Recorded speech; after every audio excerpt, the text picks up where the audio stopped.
जय श्री राम दोस्तों, कैसे हैं आप सब लोग। मैं कुमार आपका स्वागत करता हूं एक और नई वीडियो में, जिसमें इस वीडियो में आज हम विजिट करने वाले हैं नाहरगढ़ का किला। और आज मैं आपके सामने यहाँ पे नाहरगढ़ का किला एक्सप्लोर करने के लिए यहाँ आ चुका हूँ। तो जल्दी से देखते हैं नाहरगढ़ के किले को, आज पूरा एक्सप्लोर करते हैं। अपन चलते हैं सीधा अंदर। नाहरगढ़ का जो निर्माण है वो वास्तुशास्त्र के हिसाब से बहुत ही बढ़िया तरीके से बनाया गया है, जिसका उदाहरण आप इस शिव मंदिर से देख सकते हैं। जो एंट्री गेट के जस्ट पास में ये भगवान का शिव का मंदिर बना हुआ है, जिसमें आप देख सकते हैं कि ये जो पानी निकलने की जो ये धारा है ये पूर्व साइड की ओर बहती है। इस मंदिर में जो बना हुआ है वो पूर्व साइड की ओर ये धारा बह रही है। आप किसी भी मंदिर में देखोगे तो ये पानी निकलने का जो होता है वो नॉर्थ की साइड में होता है। तो इसका पूर्व साइड की ओर देने का मतलब ये था कि भगवान सूर्य की जो किरणें हैं उनसे जयपुर की सुरक्षा होती रहे, क्योंकि पूर्व की साइड से जब सूर्य निकलता है तो उसको भगवान शिव का ये अर्घ पूर्व साइड की ओर लगता रहेगा। तो सूर्य भगवान जयपुर में शांत रहेंगे, वो कोई विपदा यहाँ पर नहीं करेंगे इस महल में। इसलिए वास्तुशास्त्र के हिसाब से बहुत ही बढ़िया तरीके से इस नाहरगढ़ को बनवाया गया है। यहाँ पर एक नाहर सिंह जी का टेम्पल बना हुआ है इसी किले में। इसकी इतिहास अपन जानते हैं कि पहले जो ये नाहरगढ़ था वो सुदर्शनगढ़ के नाम से यहाँ पे जाना जाता था। जो यहाँ जब तक इस किले को सुरक्षात्मक दृष्टि से, जयपुर का सुरक्षात्मक दृष्टि से इसको बनाया गया था, तो उस टाइम तक इसे सुदर्शनगढ़ के नाम से जाना जाता था। फिर बाद में जब महाराजा ने यहाँ पे जो मेवाड़ की महारानियाँ थी 9, उनके लिए जब इसको पैलेस के रूप में बनवाया, उस समय इसका नाम पड़ा था नाहरगढ़।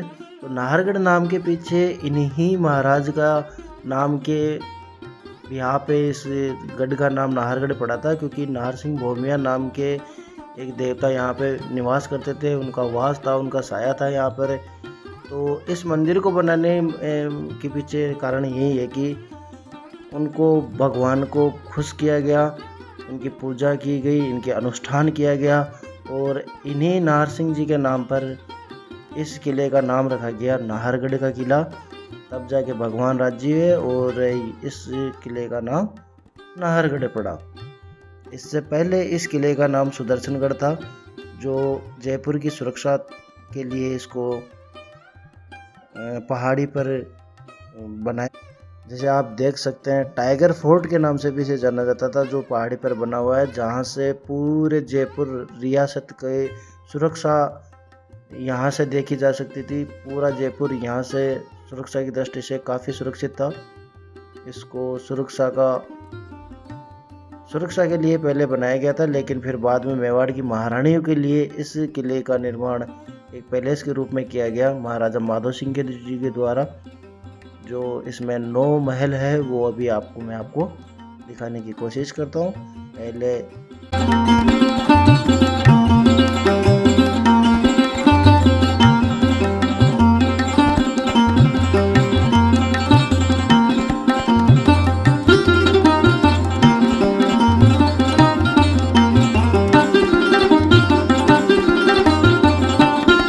मेवाड़ की महारानियाँ थी, तो मेवाड़ वैसे ही झीलों की नगरी के नाम से जाना जाता है। तो वहाँ की उन रानियों के लिए यहाँ जयपुर में उन्होंने एक ये बावड़ी खुदवाई, जिसमें वो 9 रानियाँ आराम से लोकल गर्ल्स के साथ में, लोकल दासियों के साथ में, रानियों के साथ में यहाँ पे स्विमिंग वगैरह किया करती थी, ताकि उनको बिल्कुल भी ये ना लगे कि हम मेवाड़ से दूर कहीं ऐसे प्रदेश में आए जहाँ उनके जो बचपन के जो रहन सहन था वो एकदम अलग हो जाए। तो राजा ने उनके मनोरंजन की और उनकी मेवाड़ के जो कल्चर था उसको जयपुर में सेटअप करने का पूरा काम किया।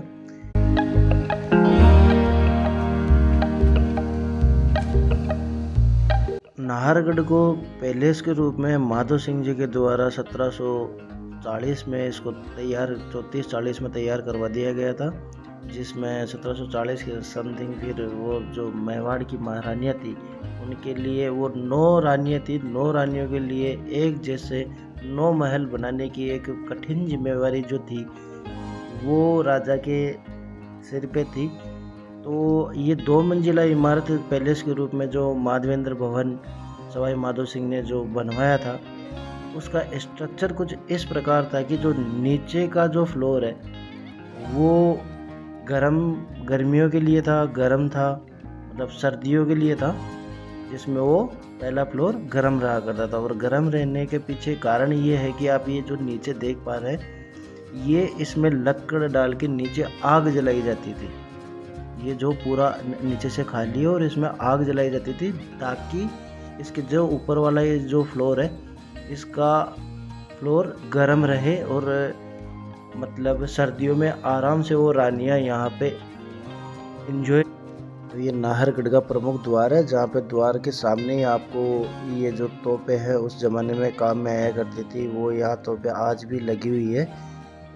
इनको आप अच्छे से यहाँ पे देख सकते हो, उनकी खूबसूरती निहार सकते हो। और ये जो प्रमुख जो सामने वाला गेट है, इस पे बहुत ही शानदार तरीके से नक्काशी की गई है। ये नक्काशी, फूल की डिजाइनिंग, यहाँ पे जो ये कलाकृतियाँ की गई है उसी टाइम की जो है, उसी समय की है, उनमें कोई भी चेंज नहीं किया गया है। जो भी रिप्रिंट किया गया है इस दीवारों पे, वो जो पुराने टाइम में राजा के टाइम पे, रानियों के टाइम पे जो प्रिंट था उसी के ऊपर वैसा ही प्रिंट किया गया है और अलग से कोई प्रिंट यहाँ पे नहीं किया गया है। उसी चीज़ को संजोकर यहाँ पे रखा गया है, ताकि उसकी जो नेचुरल जो खूबसूरती थी वो बनी रहे। उसमें कोई भी एक्स्ट्रा कोई फूल पत्ती ऐड नहीं की गई है। रीप्रिंट ज़रूर किया है, लेकिन उसको मॉडिफाई करने के चक्कर में कोई अदरवाइज पेंटिंग्स यहाँ नहीं उकेरी गई है। वही पेंटिंग्स है जैसे आप सामने देख सकते हैं, वो राजा की जो उस टाइम की पेंटिंग्स यहाँ पे बनाई गई थी, हाथी घोड़े की जो सवारी निकलती थी उसकी पेंटिंग्स यहाँ पे दीवारों पे उकेरी गई है।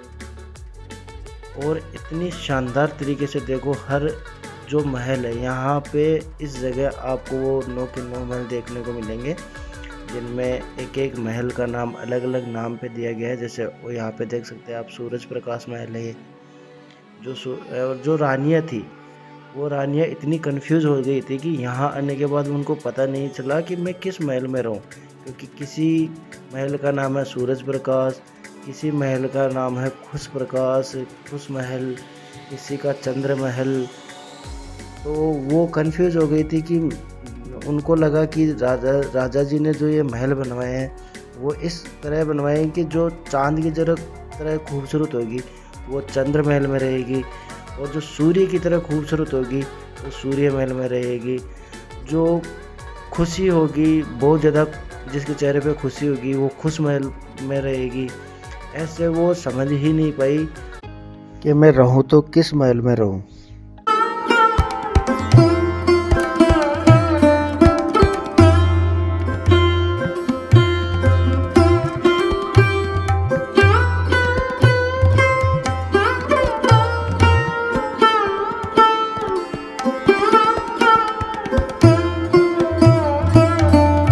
अपन एक एक महल को देखते हैं, क्या कुछ महल में अपने को खास उन रानियों के लिए महाराजा ने यहाँ पे बनाया था। ये देखिए कितनी शानदार तरीके से पेंटिंग उस ज़माने में यहाँ रानियों की महल में की गई थी। ये उस पहला एंट्री गेट है पहले महल का, और ये 9 के 9 जो महल है उनमें कोई भी डिफरेंस नहीं है। सारे महल अपन किसी भी महल में अपन एंटर करेंगे तो अपने को ये लगेगा कि ये तो वही महल है, उनमें कोई भी परिवर्तन नहीं है। जैसी चित्रकारी यहाँ है, जैसे ये अलमीरा वगैरह, जैसे वेंटिलेशन, कोई भी चेंज नहीं है। 9 के 9 महल में सेम वेंटिलेशन है, सेम किवाड़, खिड़कियाँ, पेंटिंग, सब के सब चीज़ें सेम की गई है। जो इसमें वेंटिलेशन लगा है वही वेंटिलेशन बाकी के जो 8 महल है उनमें भी वही वेंटिलेशन लगा है। तो अंदर का स्ट्रक्चर आप देख सकते हैं किस तरीके से राजा ने उन रानियों के लिए सेटअप किया था। और ये जो रूम है ये है उनका रसोई घर, जो रसोई थी, जो रसोइया उन रानियों के लिए अपने ही उन्हीं के महल में उनके लिए खाना वाना बनाया करते थे। तो उनके लिए ये उस ज़माने की रसोई है, आप देख सकते हो। ये चिमनी इधर बनी हुई थी और ये अलमीरा वगैरह है, देख सकते हैं आप कितनी खूबसूरत है।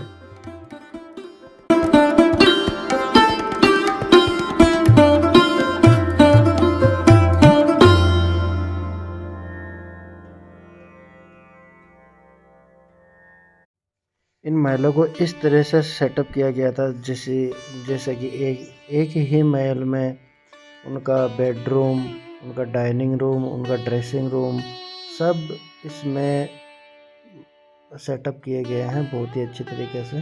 जैसे सामने वाला जो रूम है ये उनका डाइनिंग रूम था, तो यहाँ पे वो बैठ के भोजन वगैरह किए करते थे।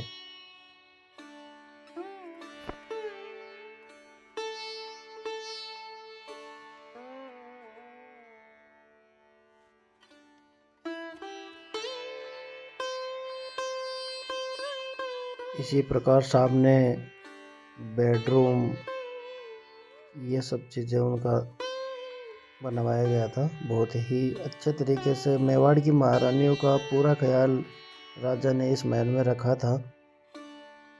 असल कहानी ये थी कि वो कोई मेवाड़ की रानियाँ नहीं थी जब वो शुरुआत में यहाँ आई थी, क्योंकि जब महाराजा माधो सिंह ने जब मेवाड़ की महारानी से अपने वैवाहिक संबंध बनाने की प्रस्ताव वहाँ भेजा था, तो कछवाहा वंश और मेवाड़ के जो वंशज थे उनके बीच में मुग़ल काल से ही अनबन चली आ रही थी, क्योंकि मुग़ल काल के अंदर कछवाहा वंशों ने मुग़ल शासकों का साथ थाम लिया था और मेवाड़ के राजवंश जो थे उन्होंने कभी भी मुग़लों से संधि नहीं की थी।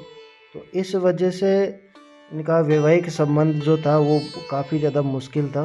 तो इस वैवाहिक संबंध में जब माधो सिंह ने प्रस्ताव मेवाड़ के शासकों को भेजा तो ये बहुत बड़ी चुनौती थी कि मेवाड़ की महारानी और मेवाड़ के वंशजों को यहाँ जयपुर में उनको बुलाना तो उनके लिए बहुत बड़ी एक चुनौती थी। तो उस चुनौती से निपटने के लिए महाराजा ने बहुत ही बढ़िया यहाँ पर ये महल बनवाया।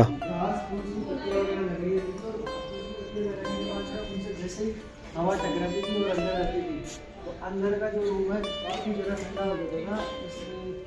इस हिसाब से इस किले को सेटअप किया गया है 9 रानियों के लिए बहुत ही शानदार तरीके से। और अब हम चलते हैं उधर से, तो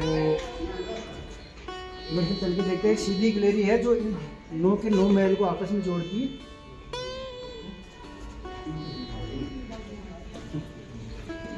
ये गैलरी आपके स्ट्रेट है, जो पूरे के पूरे 9 के 9 महलों को एकदम स्ट्रेट आप देख पा रहे हैं, एकदम स्ट्रेट है और पूरे 9 महलों को एक साथ कनेक्ट करती है ये गैलरी। आगे आगे अपन देखते हैं, जैसे जैसे आगे अपन देखते हैं। और यहाँ पे जो भी प्रोग्राम जो नीचे हुआ करते थे राजा के अपने दरबार में, तो रानियाँ यहाँ से उनको निहारा करती थी, देखा करती थी आराम से। पूरा यहाँ से नीचे बरामदे का आ जाता है। और देखो जैसे अपन आगे चलते हैं, तो देखते हैं सारे के सारे जो महल है एक दूसरे से इंटरकनेक्ट है बहुत ही बढ़िया शानदार तरीके से।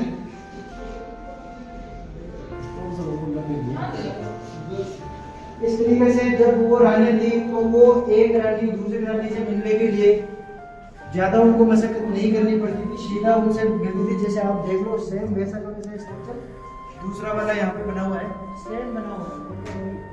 तो ये 9 जो महल है, तो ये जो 9 महल है ये यहाँ से आराम से नीचे जो भी फंक्शन वगैरह हुआ करते थे उनको रानियाँ यहीं से देखा करती थी। अब देखो अपन दूसरे महल में, दूसरी रानी के महल में आ गए हैं, तो वो भी देखो सेम स्ट्रक्चर है वैसा का वैसा ही, कोई भी बदलाव नहीं है। 9 के 9 महल जो है वो एकदम डिट्टो बने हुए हैं।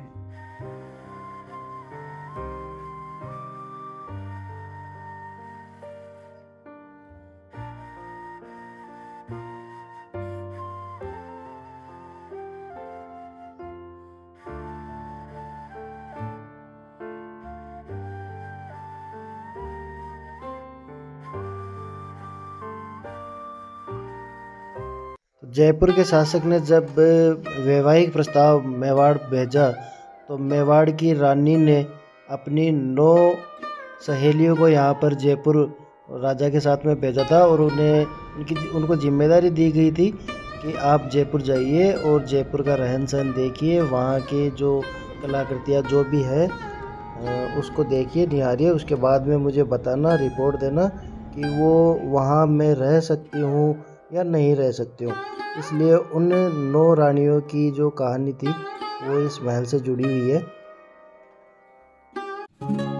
कैसी लगी मेरी ये वीडियो आपको? आपको यदि मेरा ये नाहरगढ़ का वीडियो अच्छा लगता है